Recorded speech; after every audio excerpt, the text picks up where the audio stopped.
ਸਵਾਗਤ। ਤੁਸੀਂ ਦੇਖ ਰਹੇ ਹੋ ਦੇਸ਼ ਪ੍ਰਦੇਸ਼ ਲਾਈਵ ਤੇ ਮੈਂ ਰਣਵੀਰ ਸੰਧੂ। ਸਾਡੇ ਨਾਲ ਇਸ ਵਕਤ ਮੈਕਰੋ ਗਲੋਬਲ ਤੋਂ ਸ਼ਿਵਾਨੀ ਜੀ ਨੇ। ਪਹਿਲਾ ਮੁੱਦਾ ਸਪਾਊਸਲ ਦਾ, ਦੂਸਰਾ ਅਸੀਂ ਗੱਲ ਕਰਾਂਗੇ ਸੁਪਰ ਵਿਜ਼ਟਰ ਵੀਜ਼ਾ ਤੇ ਸਟੱਡੀ ਵੀਜ਼ਾ ਨੂੰ। ਇਸ ਵਕਤ ਤਕਰੀਬਨ ਜੇ ਸਾਰੀਆਂ ਕੈਟਾਗਰੀਆਂ ਦੇ ਵਿੱਚੋਂ ਸਕਸੈਸ ਰੇਟ ਵੇਖ ਲਈਏ, ਹੈ ਚਲੋ ਸਾਰਿਆਂ ਦਾ ਸਕਸੈਸ ਰੇਟ ਅੱਛਾ ਹੈ, ਪਰ ਸਪਾਊਸਲ ਨੂੰ ਜੇ ਪ੍ਰੋਫਾਈਲ ਠੀਕ ਹੈ, ਡਾਕੂਮੈਂਟੇਸ਼ਨ ਦੇ ਵਿੱਚ ਕੋਈ ਫਰਾਡੂਲੈਂਟ ਕੋਈ ਡਾਕੂਮੈਂਟ ਨਹੀਂ ਪਾਇਆ ਹੈ, ਤੁਸੀਂ ਇਨਫੋਰਮੇਸ਼ਨ ਸਹੀ ਹੈ, ਸਹੀ ਪ੍ਰੈਜੈਂਟੇਸ਼ਨ ਕੀਤੀ ਹੋਈ ਹੈ, ਤਾਂ 99% ਸਕਸੈਸ ਰੇਟ ਇਸ ਵਕਤ ਚੱਲ ਰਿਹਾ ਹੈ। 100 ਅਸੀਂ ਇਸ ਕਰਕੇ ਨਹੀਂ ਬੋਲ ਸਕਦੇ ਕਿ ਕਿਸੇ ਦੇ ਵੀ ਹੱਥ ਨਹੀਂ ਹੁੰਦਾ। ਸੋ ਸੁਪਰ ਨੂੰ ਲੈ ਕੇ, ਵਿਜ਼ਟਰ ਨੂੰ ਲੈ ਕੇ, ਸਟੱਡੀ ਨੂੰ ਲੈ ਕੇ ਅਸੀਂ ਗੱਲਾਂ ਕਰਾਂਗੇ। ਸ਼ੁਰੂਆਤ ਜਿਹੜੀ ਹੈਗੀ ਹੈ ਸਪਾਊਸ ਤੋਂ ਕਰਾਂਗੇ। ਸਵਾਗਤ ਹੈ ਤੁਹਾਡਾ। ਥੈਂਕ ਯੂ ਰਣਵੀਰ ਜੀ। ਮੈਂ ਬਾਕੀ ਸਵਾਲਾਂ ਤੋਂ ਪਹਿਲਾਂ ਇਹ ਪੁੱਛਣਾ ਕਿ ਨਾਰਮਲ ਜਿਹੜੇ ਵਿਜ਼ਟਰ ਵੀਜ਼ਾ ਹੁੰਦੇ ਸੀ, ਲੋਕ ਘੁੰਮਣ ਜਾਂਦੇ ਸੀ, ਕਿਉਂਕਿ ਅੱਜ ਤੱਕ ਤਾਂ ਨਵੰਬਰ ਤੋਂ ਜਦੋਂ ਤੋਂ ਖੁੱਲ੍ਹਿਆ ਹੁਣ ਤੱਕ 5-6 ਮਹੀਨੇ ਹੋ ਗਏ। ਫੈਮਿਲੀ ਰੀਯੂਨੀਅਨ ਜਾਂ ਕਿਸੇ ਨੇ ਕਾਰੋਬਾਰ ਦੇਖਣ ਜਾਣਾ ਹੈ, ਕੋਈ ਹੋਰ ਕਿਸੇ ਦਾ ਬੱਚਾ ਬੱਚੀ ਉੱਧਰ ਹੈ, ਪਤੀ ਪਤਨੀ ਉੱਧਰ ਹੈ, ਤਾਂ ਵੀਜ਼ੇ ਲੱਗ ਰਹੇ ਸੀ। ਹੁਣ ਤਾਂ मैं ख्याल नॉर्मल भी स्थिति आ गई होनी कि आम लोग भी अप्लाई कर सकते हैं जिन्होंने घूमने जाना। देखिए रणवीर जी, कैटेगरी तो अब ओपन है क्योंकि जब ये स्टार्ट हुआ था विजिटर वीज़ा का फिर से रिज्यूम किया था इस कैटेगरी को हाई कमीशन ने, तो यही अनाउंसमेंट आई थी कि आप अपने फैमिली रियूनियन पर्पस के लिए ही अपना जो है वो विजिटर वीज़ा अप्लाई करो। लेकिन जैसे जैसे चीज़ें स्मूथ हो रही हैं तो हर एक कैंडिडेट अप्लाई कर सकता है। लेकिन वी एट मैक्रो ग्लोबल हम इंसिस्ट करते हैं कि जब तक आपका जाने का पर्पस बहुत ज़्यादा एस्टीम नहीं है, कुछ आपको मैंडेटरी नहीं है, तब तक आप अपना वीज़ा अप्लाई ना करें। दूसरी सेकंड चीज़ जो फैक्टर जिसको बहुत ज़्यादा कंसीडर करना चाहिए केयरफुली, वो ये कि आपका प्रोफाइल स्ट्रॉन्ग होना चाहिए। कोविड से पहले जिस तरीके से वीज़ाज़ प्लान होते थे, होटल बुकिंग पे आप जो है वो अप्लाई करना चाहते थे या फ्रेंड ने वैसे इनवाइट नॉर्मल इनवाइट भेज दिया, उस पर आप अपना वीज़ा का चांस ले लेते थे। सो आई स्ट्रांगली रिकमेंड कि इस सीज़न आप इस तरीके के ब्लंडर्स ना करो। जब तक आपका इन्विटेशन आपके क्लोज फैमिली रिलेटिव की तरफ से नहीं है, तब तक आप चांस मत लो। कनाडा से जो भी आपको इनवाइट भेज रहा है, डेफिनेटली वहाँ पे कुछ फंक्शन फेस्टिवल ओकेज़न होना चाहिए, एक पर्पसफुल विजिट आपकी होनी चाहिए, उसी ग्राउंड पे आप अप्लाई कीजिए। एंड मोस्ट इंपॉर्टेंट, आपकी जो यहाँ से एप्लीकेशन आप प्लान करने वाले हो, उसमें आपका डॉक्यूमेंटेशन, आपका प्रोफाइल एलिजिबल होना चाहिए। जस्ट एक रैंडम स्टेप आप ना लो अपनी विजिटर वीज़ा एप्लीकेशन को लेके, एक सेंसिटिव तरीके से अपना एप्लीकेशन क्रिएट करो ताकि आपको पॉजिटिव वीज़ा रिजल्ट्स मिलें। मैम अच्छा, चलो ये तो सारियां गल्लां हो गई अपनी स्पाउस की। जो आप गल करते हैं इस वक्त, तो बहुतियां कंपनियां, मैं ऑफ द रिकॉर्ड भी तुहाडे नाल पहले ही गल कर रहा सी कि कई तो कह देंगे कि नहीं साडे वस दा नहीं, जां असीं करदे नहीं। थोड़ा टैक्नीकली समझाओगे कि स्टडी वीज़ा करने वाला कितना महार हुंदा है, या कि स्पैशल एक व्यक्ति नूं सोझी चाहिए हैगी प्रॉपर तरीके की? देखिए रणवीर जी, ऐसा है कि आपको जब कनाडा का या किसी भी कंट्री का काम करना है, आपके पास कंप्लीट नॉलेज होना चाहिए उस कंट्री के जो भी कैटेगरीज हैं उसको लेके, उसके रूल्स एंड रेगुलेशन की पूरी नॉलेज होनी चाहिए, ताकि आप जो भी क्लाइंट को डील करते हो, आप उसके केस को सक्सेसफुल कर सको शुरू से लेके एंड तक, उसको वीज़ा पॉजिटिव उसके हाथ में दिया जा सके। सो इसके लिए कंप्लीट नॉलेज होना बहुत ज़्यादा ज़रूरी है। और बहुत सारे लोग, हम लोग मार्केट में इस तरीके के देखते हैं जो सिर्फ स्टूडेंट वीज़ा करते हैं, या कुछ यूनिक हैं जो एक ही कैटेगरी को लेके आपकी एप्लीकेशंस को प्रोसेस करते हैं। लेकिन एक वन स्टॉप शॉप वही होगी जहाँ पे एक रेगुलेटेड कंसल्टेंट होगा, एक लाइसेंस्ड कंसल्टेंट होगा जिसने एजुकेशन कैनेडियन इमिग्रेशन की पूरी की हुई है, जिसके पास एक कंप्लीट नॉलेज है हर एक कैटेगरी को लेके। सो वो डेफिनेटली आपकी हर एप्लीकेशन को कनाडा के लिए या किसी भी कंट्री के लिए प्रोसेस कर सकता है, और ये बहुत बड़ा इम्पैक्ट आपके वीज़ा के सक्सेस में डालता है। सो ऐसा नहीं है कि जो लोग स्टूडेंट वीज़ा करते हैं वो ओपन वर्क परमिट नहीं कर सकते। अगर आपके पास कंप्लीट नॉलेज है तो डेफिनेटली गल तक फॉर्म भर दी प्रेजेंट कर दी एप्लीकेशन ਨੂੰ, ਜੇ ਤੁਸੀਂ प्रेजेंट ही नहीं कर पाए, चाहे ਤੁਸੀਂ तजर्बा भी रख दो, तो हमें नुकसान कराओगे। देखिए रणवीर जी, अगर हम स्टूडेंट वीज़ा की ही बात करें तो ऑफर लेटर लेना एक बहुत ईजी प्रोसेस है समहाउ, मैं ये कहूँगी। बच्चे के पास आइल्स है, एक रिक्वायर्ड एकेडमिक स्कोर है, तो आपको कॉलेजेस से एप्लीकेशन फ़ी पे करके ऑफर लेटर आ जाता है। लेकिन उस एप्लीकेशन को अम्बेसी तक पहुंचाना, आपके प्रोफाइल को सही तरीके से जो है वो कंपाइल करके एक वीज़ा का विज़न देना एक बहुत चैलेंजिंग जॉब है मेरे हिसाब से, क्योंकि गैप्स आपके जो हैं वो केयरफुली कंसीडर किए जाने चाहिए, ढंग से कवर अप किए जाने चाहिए, डॉक्यूमेंट्स मिस रिप्रेजेंट नहीं होने चाहिए। आपका जो एजुकेशन का एजेंडा है, आप ग्रेड 12 के बाद अपनी एजुकेशन प्लान कर रहे हो या ग्रेजुएशन के बाद आपने कोई कोर्स लिया है, वो कोर्स आपके फ्यूचर में किस तरीके से हेल्पिंग है, वो आपके प्रोफाइल को कैसे एनहांस करेगा, उसका कनाडा में क्या प्रॉस्पेक्ट है, वर्ल्ड वाइड क्या प्रॉस्पेक्ट है, ये चीज़ें आपके कवर स्टेटमेंट में होनी चाहिए, ताकि वो वीज़ा ऑफिसर को कन्विंस करे, और उससे रिलेटेड जो डॉक्यूमेंटेशन है वो बहुत सही तरीके से की जानी चाहिए। अगर ये सारे फैक्टर्स केयरफुली कंपाइल किए जाते हैं तो डेफिनेटली आपको वीज़ा मिलता है, फिर चाहे वो कोई भी कैटेगरी हो, चाहे वो स्टूडेंट वीज़ा है या स्पाउसल कैटेगरी के केसेस हैं या विजिटर वीज़ा है, एनी एप्लीकेशन। अच्छा मैम, जिन्होंने स्पॉस लाना है ਜਾਂ ਰਿਫਿਊਜ਼ ਹੋ ਚੁੱਕਾ ਹੈ, ਦੋ ਤਰ੍ਹਾਂ ਦੀ ਐਪਲੀਕੇਸ਼ਨਸ ਰਿਫਿਊਜ਼ ਹੋ ਗਿਆ, ਦੁਬਾਰਾ ਦੇਖ ਰਿਹਾ, ਔਰ ਫਰੈਸ਼ ਕੇਸ ਲਾਉਣਾ ਹੈਗਾ, ਮੈਕਰੋ ਗਲੋਬਲ ਵੱਲੋਂ ਜਾਂ ਤੁਹਾਡੇ ਵੱਲੋਂ ਕੀ ਚਰਚਾ ਕਰੀਏ ਕਿ ਇੱਕ ਵਿਦਿਆਰਥੀ ਨੂੰ ਸਹੀ ਨੌਲੇਜ ਮਿਲ ਸਕੇ ਔਰ ਚੰਗੇ ਤਰੀਕੇ ਨਾਲ ਉਹ ਸਕਸੈਸ ਹੋ सके। देखिए, स्पाउसल ओपन वर्क परमिट की बात मैं पहले करूंगी। स्पाउसल ओपन वर्क परमिट का बहुत पॉजिटिव रिजल्ट है हाई कमीशन की तरफ से, एंड लकीली ये बहुत अच्छा सीज़न है। बहुत लंबे वेट के बाद जो है वो हाई कमीशन ने इस season January onwards open work permit के एप्लीकेशंस को प्रोसेस करना शुरू किया है, and you won't believe visa के रिजल्ट्स बहुत अच्छे हैं, and by God grace Macro Global के सभी वीज़ाज जो हैं वो पॉजिटिव हैं। मैं सिर्फ ये कहना चाहती हूँ, मैं हमेशा ये चीज़ कहती हूँ कि जो ओपन वर्क परमिट की एप्लीकेशन है, it's like a PR application, बहुत लंबी चौड़ी एप्लीकेशन रहती है ये, और आपके डॉक्यूमेंट्स, आपकी मैरिज की ग्राउंड, आपके एम्प्लॉयमेंट, आपका मैरिज का बॉन्ड, आपका कम्युनिकेशन, आपके फंड्स, ये बहुत सेंसिटिव तरीके से जो है वो कैलकुलेट किए जाने चाहिए, और आपके डॉक्यूमेंट्स को एक सही रिप्रेजेंटेशन देना चाहिए। मैं बहुत सारे केसेस से डेली बेसिस पे मिलती हूँ जो ओपन वर्क परमिट के केसेस को कहीं भी स्ट्रीट साइड वेंडर से उन्होंने प्रोसेस करवाया होता है, बहुत हैवी अमाउंट्स दिए होते हैं, लेकिन रिजल्ट्स पॉजिटिव नहीं होते। Cases are good, mature marriages हैं, आपका जो कोर्टशिप है वो भी बहुत स्ट्रॉन्ग है, उसके बावजूद केस सही ढंग से नहीं लगाया गया और रिफ्यूज़ हो गया। मैं हमेशा ये चीज़ कहती हूँ कि एक एक्सपर्ट आप कंसल्टेंट को चूज़ कीजिए जिसके पास नॉलेज है, जिसके पास मैच्योरिटी है इन केसेस की, और जो आपकी एप्लीकेशन को एक सही शेप दे सकता है। क्योंकि ओपन वर्क परमिट वाला जो एप्लीकेशन है ये आपके इंडिविजुअल प्रोफाइल पे भी डिपेंड करता है, साथ के साथ आपका जो स्पाउस कनाडा में है, आपके हस्बैंड या वाइफ जो स्टडी कर रहे हैं या पोस्ट स्टडी वर्क परमिट पे हैं, उसके प्रोफाइल पे भी ये चीज़ डिपेंड करती है। And if you are a strong profile, आपका केस अगर सही तरीके से लगाया गया है, डॉक्यूमेंटेशन पे सही वर्कआउट किया गया है, तो आपको 100% वीज़ा आज की डेट में हाई कमीशन की तरफ से दिया जा रहा है। बहुत सारे कैंडिडेट्स विंडो शॉपिंग करते हैं, बहुत सारे अट्रैक्शंस ऑफर्स उनको दिए जाते हैं, पैकेजेस की तरह भी उनको जो है वो ऑफर्स दिए जाते हैं, यू जस्ट गेट रजिस्टर्ड और आपको वीज़ा हम लोग ला के देंगे। लेकिन ये ऐसी कैटेगरी नहीं है जिसमें आपको वीज़ा जो है वो ईजिली मिल सकता है।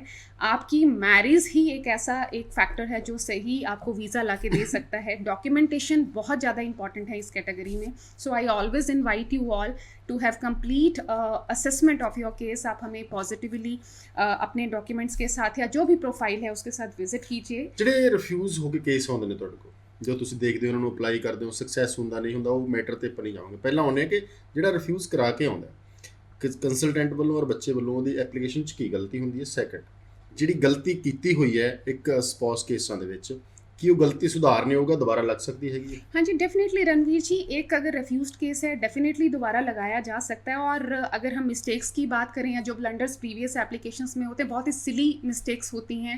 एक तो आपका मैरिज की जो स्टोरी है उसको इतना पुअरली कंपाइल किया होता है। मैं ज़रूर बता दूं कि ओपन वर्क परमिट में आपकी मैरिज का पूरी स्टोरी जो है वो लिख के वीज़ा ऑफिसर को प्रेजेंट करनी पड़ती है, जिसमें आपकी मैरिज की पूरी ग्राउंड, आपकी मैरिज किस तरीके से मैच्योर हुई है, किसने प्रपोजल दिया है, कैसे मैरिज हुई है, कितने लोगों के बीच में मैरिज हुई है, ये सारी चीज़ें आपकी स्टोरी में ऐड करनी होती हैं। और ये लंबा सा एक पूरा जो है वो लेटर हाई कमीशन को लिख के देना होता है कि आपकी मैरिज किस तरीके से मैच्योर। सो ये जो स्टोरी, जिस तरीके से हम statement of purpose student visa में करते हैं, वैसे ही एक स्टोरी लाइन जो है, स्टोरी लाइन ਜਿਹੜੀ ਹੈ ਜਿੱਧਰੋਂ ਇਧਰੋਂ ਅਪਲਾਈ ਕਰਦਾ ਹੈ कैंडिडेट, ਉਹਦੇ ਵੱਲੋਂ ਹੁੰਦੀ ਹੈ ਜਾਂ ਉਹਦਾ ਵੀ ਕੁਝ ਪਾर्ट ਹੁੰਦਾ ਜਿਹੜਾ ਉੱਥੇ? देखिए, ये कॉमन स्टोरी लाइन होती है, यहाँ से जो कैंडिडेट अप्लाई करता है उसकी एप्लीकेशन में ये लगाई जाती है, लेकिन दोनों का ये कॉमन स्टोरी है, उनके मैरिज का, उनके रिलेशन का कॉमन ग्राउंड है जो स्टोरी की शेप में लगाया जाता है। सो बहुत पुअरली लिखी गई ये स्टोरीज होती हैं जिससे वीज़ा ऑफिसर कन्विंस नहीं होता। अर्ली मैरिजेस होती हैं जिनको सही ढंग से नहीं जो है वो एक्सप्रेस किया जाता है।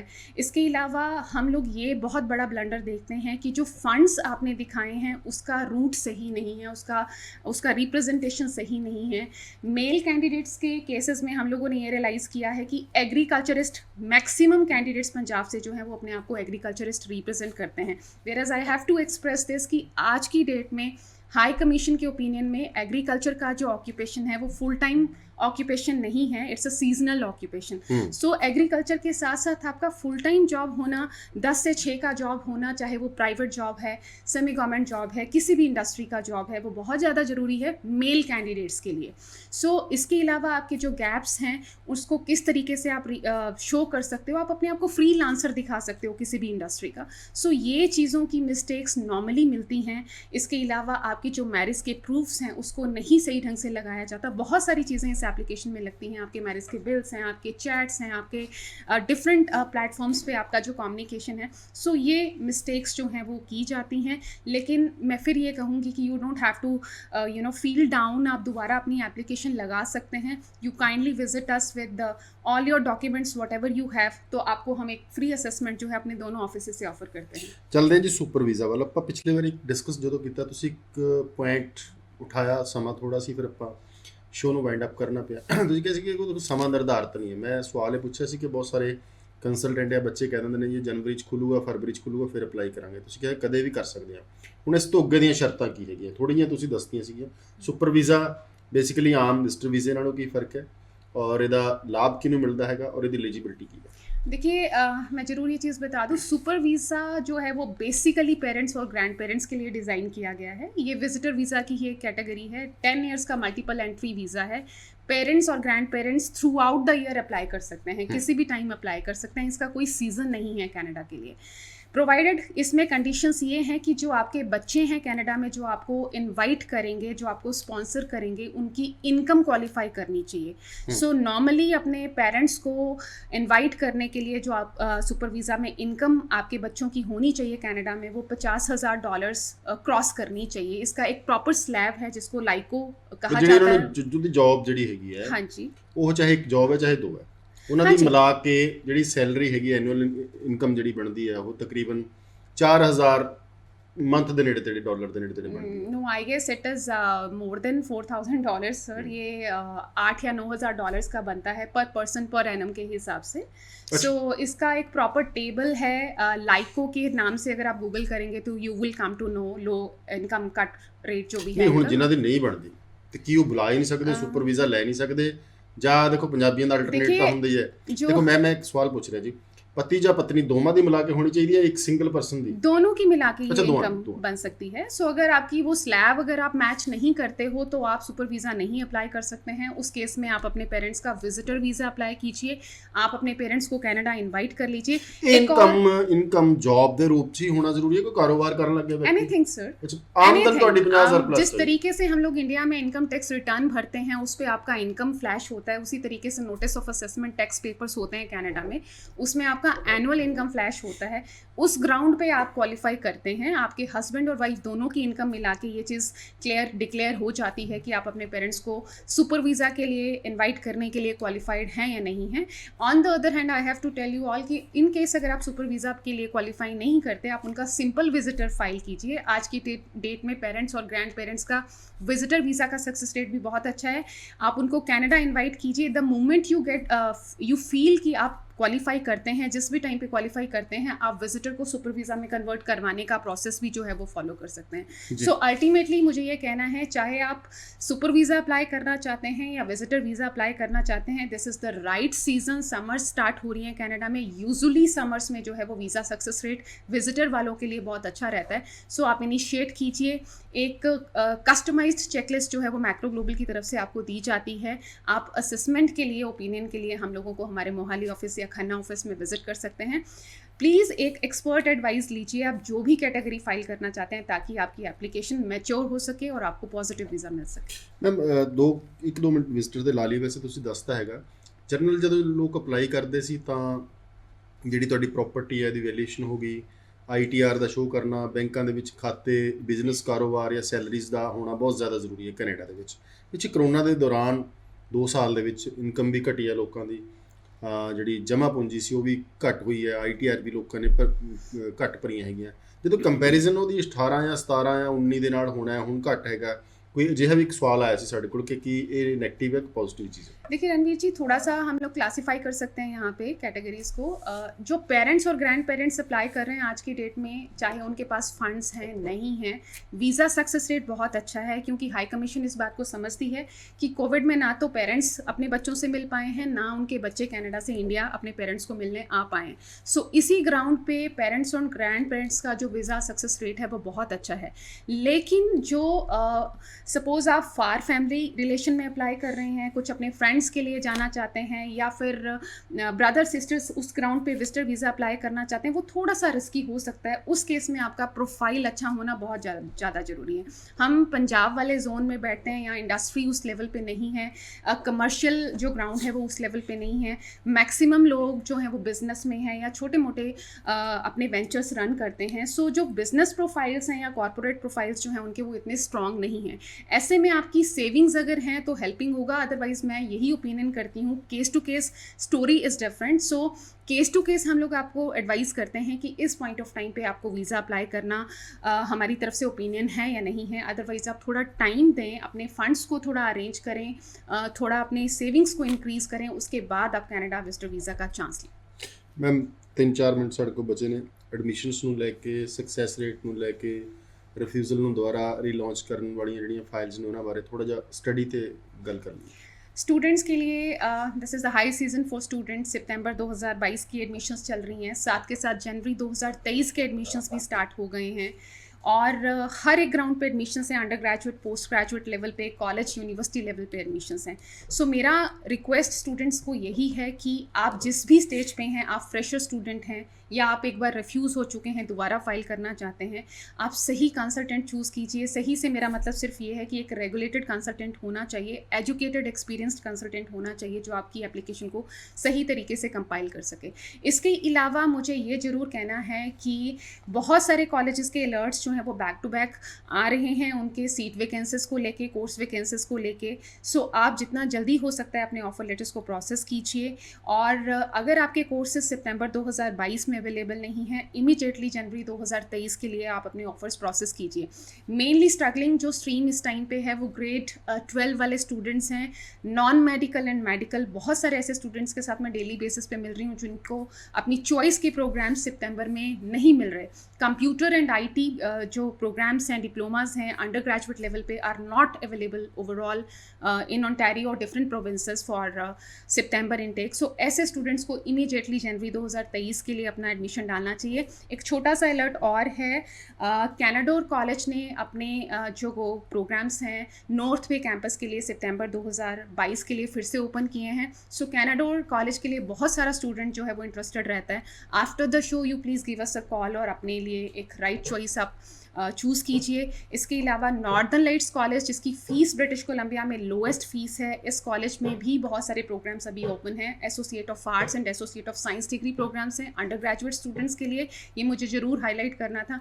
सो the list is endless, time is limited to have complete assessment of your case और राइट चॉइसेस अगर आपको लेनी है। सो प्लीज़ हमें विजिट कीजिए। ਜਿਹੜੇ ਰਿਫਿਊਜ਼ ਹੋ ਗਏ ਵਿਦਿਆਰਥੀ, ਅੱਛੀਆਂ ਗੁੱਡ ਪ੍ਰੋਫਾਈਲਸ ਰਿਫਿਊਜ਼ ਹੋ ਗਈਆਂ, ਉਹ ਘਬਰਾਉਂਦੇ ਹੋਏ ਦੁਬਾਰਾ ਲਾਉਂਦੇ ਨਹੀਂ, ਜੇ ਲਾਉਂਦਾ ਤਾਂ ਆਪਣਾ ਗੈਪ ਉਹ ਕਰ ਲੈਂਦਾ, ਉਹਨਾਂ ਵਾਸਤੇ ਕੁਝ ਖਾਸ? हाँ जी रणवीर जी, मैक्रो ग्लोबल का ये एक बहुत बड़ा कमिटमेंट और अचीवमेंट रहा है कि रेफ्यूज़ल वाला हम लोगों का सक्सेस रेट हमेशा से ही बहुत अच्छा रहा है। सो ऐसे बच्चे जो एक बार रिफ्यूज़्ड हैं या जैसे भी उनका केस है, वो काइंडली हम लोगों से पर्सनली आके मिलें। चांसेस आर देयर, आप ब्रिलियंट प्रोफाइल हैं, आप मिस रिप्रेजेंटेशन की वजह से, इररेलेवेंसी की वजह से रिफ्यूज़ हो चुके होंगे शायद। सो वो एक असेसमेंट लेने के लिए आप विज़िट कीजिए। चांसेस आर देयर ऑलवेज, आपकी एप्लीकेशन को सही तरीके से रिप्रेजेंट करके, आपका जो कवर स्टेटमेंट है उसमें आपकी एजुकेशन के एजेंडा को सही तरीके से रिप्रेजेंट करके आप ज़रूर वीज़ा ले सकते हैं। We commit you, we claim this कि आपके रिफ्यूज़ल केसेस जो हैं वो हम थ्रू कर सकते हैं। We have that capability, rest you need to come to us. Thank you ਜੀ, ਸਟੂਡੀਓ ਦੇ ਵਿੱਚ ਆਉਣ ਲਈ ਸ਼ੁਕਰੀਆ। ਦਰਸ਼ਕਾਂ ਦਾ ਵੀ ਧੰਨਵਾਦ, ਤੁਸੀਂ ਸਾਡੇ ਨਾਲ ਜੁੜਦੇ ਹੋ ਔਰ ਵਨ-ਸਵੰਨੇ ਸਵਾਲ ਪੁੱਛਦੇ ਹੋ। Macro global ICCRC based company ਹੈਗੀ ਆ, ਜਿਨ੍ਹਾਂ ਦਾ ਆਫਿਸ ਖੰਨਾ ਦੇ ਵਿੱਚ, ਮੋਹਾਲੀ ਦੇ ਵਿੱਚ ਔਰ ਕੈਨੇਡਾ ਦੇ ਵਿੱਚ ਹੈਗਾ ਨਾ। ਤੁਸੀਂ ਕਿਸੇ ਵੀ ਤਰ੍ਹਾਂ ਦੀ ਕੈਨੇਡਾ ਸੰਬੰਧੀ ਜਾਣਕਾਰੀ ਲੈਣੀ ਚਾਹੁੰਦੇ ਤਾਂ ਲੈ ਸਕਦੇ ਹੋ। ਅੱਜ ਦਾ ਸ਼ੋਅ ਇੱਥੇ ਹੀ ਖਤਮ ਕਰਾਂਗੇ। ਆਪਣੇ ਦੋਸਤ ਰਣਵੀਰ ਸਿੰਘ ਨੂੰ ਅੱਗੇ ਦੇ ਧੰਨਵਾਦ। ਸਤਿ ਸ਼੍ਰੀ ਅਕਾਲ।